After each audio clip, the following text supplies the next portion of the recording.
Just buy the effing dip. That is the investment strategy I want to explore today in a hypothetical $100,000 portfolio of 10 dividend stocks that are trading out of favor, either news-related economic circumstance, the focus on AI, precious metals. To put these to the wayside, I think is unjust. I've talked about many of them on this channel, but I wanted to comprise them in a portfolio we could keep our eye on, because typically when you buy these at great times, especially mega cap companies, they tend to actually outperform the historical averages and outpace the market in coming years. And we've done this before, guys. We've done it with the S&P 500 during the tariff war. I mean, we did it with Google. And even as recently as today, my chat group was smart enough to recognize that when Google dropped 4% on the news of OpenAI releasing their competitor to Google Chrome, the search browser, that it was probably overhyped, and it definitely was, as in the live demo, Google popped up everywhere. And then in the actual demo they released after the live, it had no Google recommended anywhere, which was really funny. So you could tell it was largely overhyped to detriment Google search. And people in my chat group even went to the extent of double X leveraging into the stock, seeing some outperformance today. Now, there's a lot of ways to buy the dip, but it's always something similar. It's usually news related, economic related. Toronto Dominion Bank, money laundering fine. Boom, stock tanks miserably and outperforms in the coming years. I mean, you take a look at AT&T, the tobacco giants, MO, British American here. My God, Johnson & Johnson, 3M. Now, obviously, this doesn't work all the time, but to me, it's a better strategy than chasing the highs of AI, precious metals, because if you catch those at the wrong time, it could be way longer to see a return, right? But obviously, there's examples like Algonquin Power where it doesn't always come back and the stock tends to flatline to the downside. I'm not guaranteeing this strategy to be successful, but we want to explore if it truly is. So I built this portfolio of 10 stocks. All of them but one are dividend stocks, and we're collecting about a 4% yield, which I think is a very healthy dividend yield for the portfolio we have here. And I hypothetically invested $100,000. So let's break this down. If you're on a path to financial independence, if one day you'd like to retire early, join me on the journey, hit that subscribe button, because so many of you ask me about these companies and I say they're all great companies. I'd love to add them to my portfolio, but for one reason or another, I don't want to add them over the concentrated stocks I currently own. And maybe, just maybe for the fun of it, I'll maybe take a small amount of money just for this channel and build a portfolio similar to this, just to see if it is actually a favorable way of investing. And getting into this, I just want to say I didn't focus just on Canada or the US. I looked at global markets and I comprised a portfolio of a variety of sectors. So I think this will be incredibly intriguing, starting with Hershey's.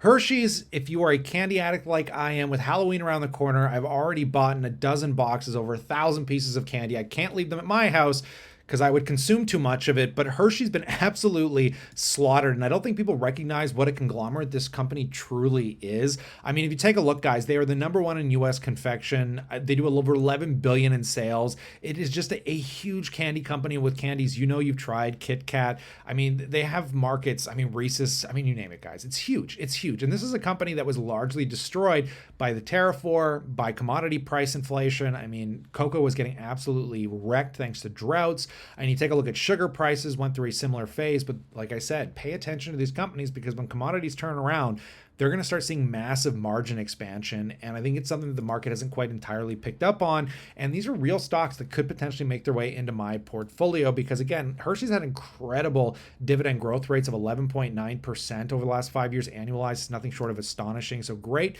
dividend growth. And in the same breath, I don't think you're going to see the same kind of growth because it's just a huge company, but I still think there's some potential for outperformance with companies like Nestle. Nestle, guys, if you drink at-home coffee, instant coffee like I do, Nescafe it, right? Like, this company pretty much owns, I think, like Keurig. I think they own Keurig.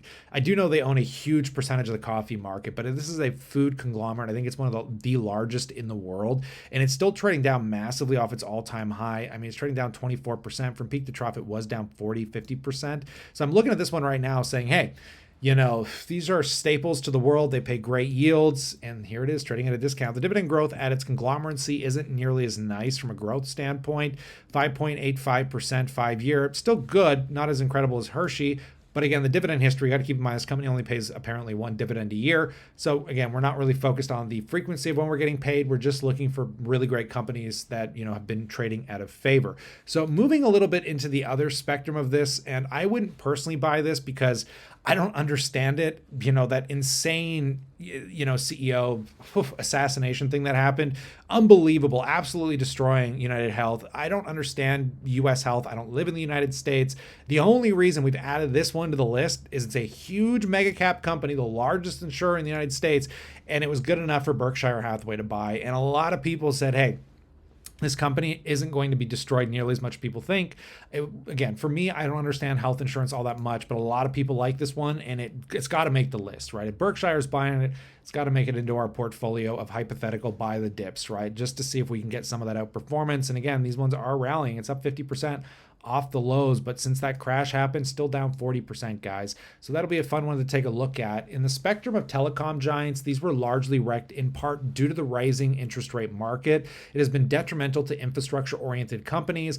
Companies like TELUS, we're also adding Verizon to this list for the US side of it. These are huge companies. Verizon's a $170 billion market, TELUS, $32 billion. None of these have recovered with the exception of AT&T in the United States. And I think on the back of these interest rate cuts that we've seen, especially in Canada and now around the corner in the United States, it's going to help bolster that bottom line cash flow over time. So in the coming year, we should see potential outperformance with great starting yield, 7.9% on TELUS, another 6.8% on Verizon. So we'll see how these ones pan out. Now, moving a little bit into the real estate side as well, I'm not the biggest fan of Canadian real estate. It is trading in a slump. And personally, I own a piece of real estate. I don't want to over leverage in the worst performing real estate market, considering how great of a market it should have been over the last 10 years, where is in the US, the market for real estate is much larger. It's much more diversified, and it has been trading at a favor from all-time highs coming out of 2022. It's still trading down 20%. It dropped as low as 40%. And I still think we have a lot of room to run as we've only barely just scratched the surface of interest rate cuts in the United States. And if you scroll down and take a look, guys, you get everything from data center exposure to famous REITs like O Realty Income, Digital Realty, Welltower. I mean, these are telecom, selling real estate to telecom giants just for telecom towers. I mean, there's a lot of great companies in here. So I would add this ETF to the list just to get some real estate recovery. Now, I've added Constellation Software on the Canadian side of the border is a tech play that does pay a dividend. It's not the highest yielding dividend stock out there, but it's really intriguing because I've never understood this company. It's like a company of companies. I would never buy this personally, but because it is a mega cap player in Canada, it's like the second largest tech company. We had to add it to the list just to get some growth exposure into this portfolio. Again, I would not buy this for my own personal portfolio, but we're trying to stick to that rule of mega cap companies that are trading out of favor that typically over time can recover depending on, economic shifts. So we'll see if Constellation can actually perform and come out of this on the other side. Now, another sector of stocks that I usually would not buy, but I do get exposure through my personal ETFs and my personal portfolio is stocks like Canadian Natural Resources. And we're going to talk a little bit about Suncor here as well. I don't like typically commodity stocks because they can be incredibly cyclical. So you want to play them when they're in that cyclical growth phase, which we've recently seen with precious metals.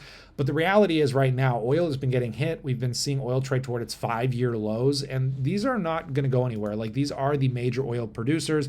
They do have the easiest access to the largest oil reserves on the planet, and they've got 30, 40 years ahead of them of production with still oil use growing around the world. And when these things trade out of favor, typically you can buy into them and just wait until some economic geopolitical event happens. Oil will spike, and these stocks tend to rise with them.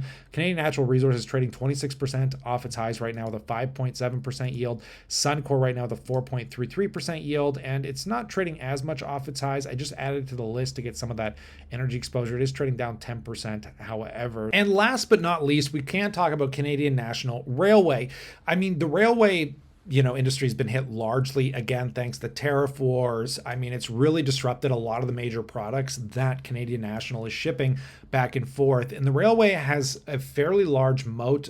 Berkshire Hathaway owns some railways.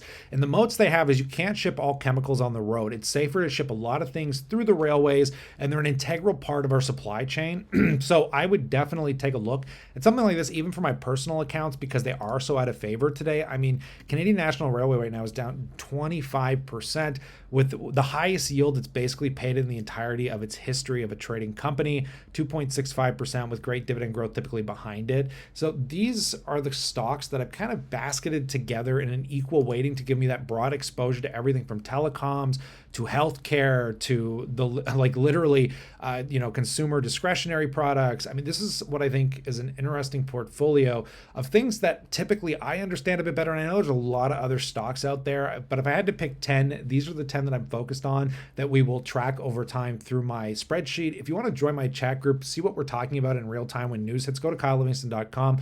You can join my courses where I post content that I don't post on this channel, and it gets you into my WhatsApp group. If you want to chat one-on-one, there's links down there as well. But I'd love to know the dips you're buying, stocks that you think are incredibly intriguing right now that could be on this list.